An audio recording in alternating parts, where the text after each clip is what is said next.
Hello everyone and welcome back. In this video we are going to talk about Moody's, S&P Global and the latest report from Moody's because it seems like Moody's saved the market. A few days ago S&P Global reported earnings and that tanked the whole industry. You had some bad headlines at the same time, but the report was a little bit disappointing, weak guidance, and then Moody's just reported earnings. And it seems like Moody's saved the market, saved the industry. Moody's reported earnings, the stock is up 6%, S&P Global is up plus 2%, MSCI is up plus 4%. What is happening here? In this video, I want to talk about the report. I want to show you some charts and you will have my opinion whether I want to buy Moody's and if so, at which price. In case this is your first video from this channel, welcome. My name is Christophe Noor. I've been investing in the stock market for almost a decade now and I have achieved a performance of 25% per year. And the goal with this YouTube channel is to help you become a better investor. Full disclosure, I am not an investor in Moody's, I am not an investor in S&P Global, but I am an investor in MSCI. Okay, so of course I'm monitoring what is happening with this industry. So let me remove this, S&P Global and MSCI, fair enough. The report was pretty decent, like we had for MSCI or S&P Global. Basically, revenue up 9%. Operating margins are really high, 50%. This is a cash cow. The adjusted EPS, earnings per share, up roughly 20%. The Moody's analytics is up 9%. Moody's has two parts. The analytics, this is roughly 50% of the business model. And then the investor service segment, so the ratings, credit ratings. The ratings are up 20%, 22%. Let me show you something to really understand the moving parts of Moody's. You can go to Fiscal AI, go to Financials, check segment and KPIs, click on comment size, click on Analytics, and Investor Service to the ratings. You can see over time the importance of these two segments. In orange, this is the ratings segment. A decade ago, it was 67% of the revenue that was coming from ratings. Very high margins, but also cyclical. And at the same time, the analytics part, market intelligence part, was only 30% of the revenue. And it is growing in terms of importance. You see the blue line is increasing, and now that's 46%, 47% of the revenue coming from analytics, and 53% coming from ratings. So the business is converging the two segments. As you can see here, this orange line is cyclical. Obviously, if you enter a recession, you will have less activity in this industry. Okay, the analytics part is not growing that much. The analytics part, I can show you the growth rate over time. Look at this. Over the past decade, this has been the growth rate of analytics. On average, it has grown at 12% per year. And the median is 10% per year. Now, as you can see from the report, the Moody's Analytics MA revenue grew 9%. Okay, fair enough, it's an uptick, it's a reacceleration, but we are not double digits, which is okay. All the analytics segments from all other companies are not growing more than 10%. MSCI has the same problem. The analytics part is growing by 7%. S&P Global, same problem. Analytics is heavy, analytics is not growing that much. By the way, if you want to become a better investor and improve your performance, I have a coaching program. It gives you the exact method I've used to generate 25% per year for almost a decade. More on that at the end of the video. And for the total investor services, so for the credit ratings, in terms of revenue, you can see that it is cyclical. It goes up and down because of recession when the economy is slowing down. But now we are rebounding. The growth rate is what, 17%. So in the report here, they say 22%, but that's the transactional revenue. Anyway, that's double digits. That's more than 15%. Life is good. The recurring revenue is up nicely. The recurring revenue was 97% of the revenue. Business is fine. Actually, the report was good, but the report was also good for S&P Global. So what is the change here? The change, I believe, was the earnings call. The earnings call for Moody's was much better than the earnings call for S&P Global, because the earnings call for Moody's was much more bullish, much more aggressive. The guidance was better. And I have a Twitter post from Dimitri here to highlight the best sentences from the earnings call. As a quick recap, the whole industry is down. Stock prices are down because of AI fears. People fear that AI will displace these data providers. What if an AI can replace you? So just in case, Wall Street is selling first, asking questions later. And if you have not done the job, maybe you may panic. You see a stock price going down. What is happening? Maybe it's a software company after all. So all software companies are dead. So maybe I will sell.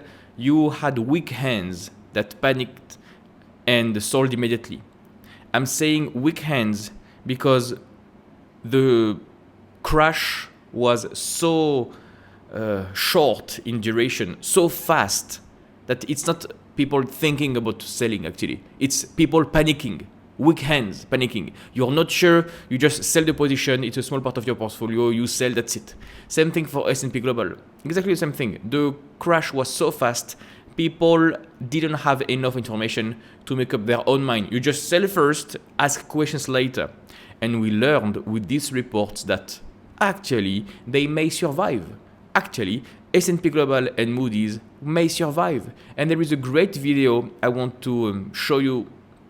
Is a video from Drew Cohen that has published a wonderful video about S&P Global, a 1 hour long video about S&P Global. He has created another video about Adobe, which is great. So congratulations, you can go and subscribe to his YouTube channel if you want to know more about S&P Global. I highly recommend this YouTube channel. Great work. Okay, let's go back to what we said before. People panicked. People that didn't do the work panicked actually. People that did the work bought the dip. And I bought the dip for MSCI because I knew that the data was very good. AI would not replace MSCI. Okay? And here is what the management team said on the call. The CEO of Moody's was just asked about AI threats and the durability of its moat. His response: first of all, a lot of the data simply isn't available to the public, built on decades of commercial agreements and IP rights, legal and regulatory constraints, semantic complexity, entity resolution, historical depth, governance. Every bank I talk to tells me good enough is not good enough for our institution. What they want from us, they want to move, in many cases, to fewer trusted providers. So it's about trust. It's about reliability, regulation, and trust. Will you trust AI to do the work for you? If AI can hallucinate, if you have a 2%, 3% hallucination rate, can you really trust AI right now? For the moment, no. As long as AI hallucinates, nobody will really trust AI to their data provider's activity. So for the moment, Moody's, MSCI, S&P Global are very safe as long as AI hallucinates, and they have built decades of trust. So things are safe actually.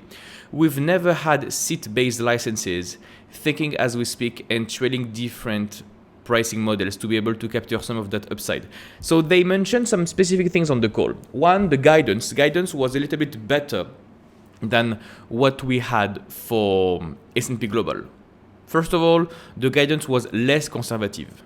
For S&P Global, the guidance was a revenue growth rate of high single digits, but very conservative. And they said publicly they were conservative. For Moody's, they did not say this. They say, okay, here is our guidance. We think we are safe. And they gave us plenty of reasons to believe they are safe from AI. Okay? Wonderful. You can listen to the earnings call. You will learn a lot about the industry. The second thing they said is all the data is proprietary. all the data they have is private. An LLM can't copy what they have. So the trustworthiness, reliability of data, the decades of partnerships with major banks, major companies, prevent AI from clear disruption. And they were extremely bullish on the call, actually. It seems like the CEO didn't want the stock price to go down. So in the prepared remarks, he just said all the arguments in favor of Moody's, and it was very, very, very bullish. As always, you can never know if this is the truth or not. You can just believe the CEO or not, as you want. Some people can see the report, read the report and say he's telling a lie. He's lying to investors. It's okay. And some people will say he is right. He is right. And we really believe they can continue to grow sustainably, profitably, and actually AI will be a tailwind. And what is great is Moody's, MSCI, and S&P Global all said the same thing. We have proprietary data.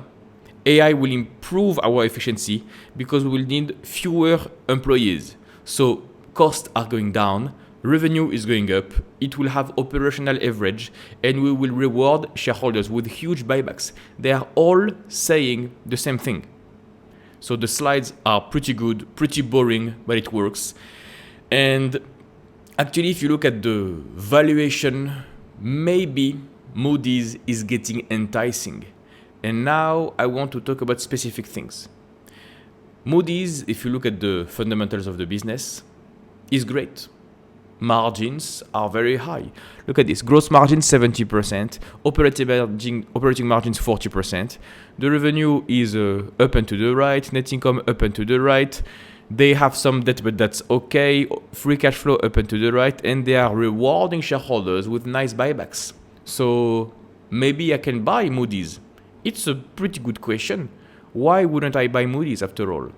Because if you look at the stock, it's in a drawdown, the valuation is getting cheap. Here are two charts I want to show you. First, it's the free cash flow per share of Moody's in blue, MSCI in orange, S&P Global in purple. I want to invest in companies that are growing their free cash flow per share 20% per year. For the past decade, look at this, it's Q1 2016. So for the past decade, look at these charts. You can see that the free cash flow per share for Moody's and S&P Global have gone from 0 to 200. And for MSCI, 800. So a massive difference here. 1 point for MSCI, 0 point for Moody's. In terms of opportunity cost, MSCI for me is better because I want to focus on free cash flow per share. You can look at since COVID maybe. Since COVID, here is what you have. By the way, S&P Global has a free cash flow per share that is doing nothing for 1 year in purple. Moody's is reaccelerating, you can see the blue line. And MSCI is reaccelerating the free cash flow per share. This is the orange line. Strangely enough, S&P Global is not reaccelerating the free cash flow per share. A question to ask for all the SPGI shareholders. Second chart I want to show you is this one. This one, the price to free cash flow, about valuation. Let's talk about valuation. We said this, for the past decade. Here is what you have. It's a mess. I agree with you, this chart is a mess, so let's see since 2019. Maybe it will be better. Okay, the valuations have dropped a lot. During 2022, everything was expensive. The price to free cash flow of these three stocks, these three businesses, have come down and down and down and down. And now with the latest stock crash, here is what we have. The price to free cash flow of Moody's is 31. At the lowest point of the crash, it was 28. The price to free cash flow of MSCI is now 25, and at the lowest point it was 24. And the price to free cash flow of S&P Global is 23. The lowest point it was 22. If you compare these three companies, and you compare this with the the free cash flow per share growth I shown you before, why would I buy Moody's with a free cash flow per share growth that is inferior to the bunch? I mean, it was the lowest out of the three maybe, or it was way inferior to MSCI, and you can buy this business at a higher multiple. So it is growing less, it is less efficient, and it is more expensive. So the answer, will I buy Moody's, is no.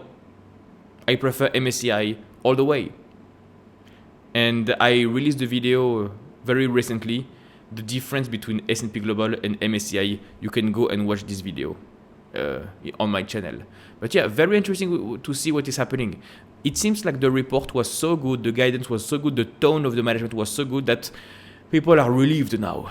And I wouldn't be surprised if these stocks rebound. Maybe not now, maybe they go down again and then up again after this, but the sentiment is just changing right now. It's strange, right? If all the data providers are all saying the same things at the same time and the results are fine, the margins are fine, the buybacks are fine, the growth rate is fine, it's strange, right? Sentiment is really changing and all the weak hands sold. For the moment, the whole industry is fine as long as you have proprietary data, your own data, private data, long partnership, and you are a trustable partner. This is your moat. The public data is not your moat. Private data, reliability, trust, that's their moat. So I think these three businesses, S&P Global, MSCI, Moody's, are very safe when it comes to AI. And I'm very glad I bought the dip for MSCI. If you like this content and you want to go deeper, I have a coaching program.